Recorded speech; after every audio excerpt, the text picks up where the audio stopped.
14 વર્ષની આર્યાને weight gain કરવું હતું અને એના પેરેન્ટ્સને કોન્ફિડન્સ જોઈતો હતો.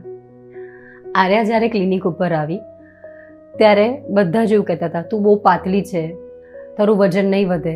પેરેન્ટ્સ પણ કન્ફ્યુઝ હતા, કારણ કે બધું જ ટ્રાય કરી ચૂક્યા હતા. કોકે કીધું આ કર, આ જમાડ, એવરીથિંગ દે હેવ ટ્રાયડ. તમને ખબર છે અમે શું કર્યું?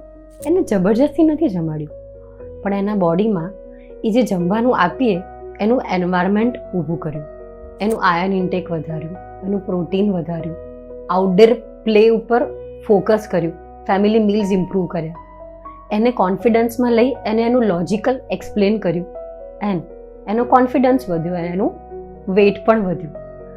હેલ્ધી હેબિટ્સથી જ વેટ ગેઇન કે વેટ લોસ આવી શકે છે. ફોર્સફુલ ઇટિંગથી કોઈ દિવસ કોઈ ચેન્જીસ આપણે બાળકોમાં લાવી શકતા નથી. Hence work on healthy habits જે સસ્ટેનેબલ અને લોંગ ટર્મમાં હેલ્પ કરે છે. Thank you so much.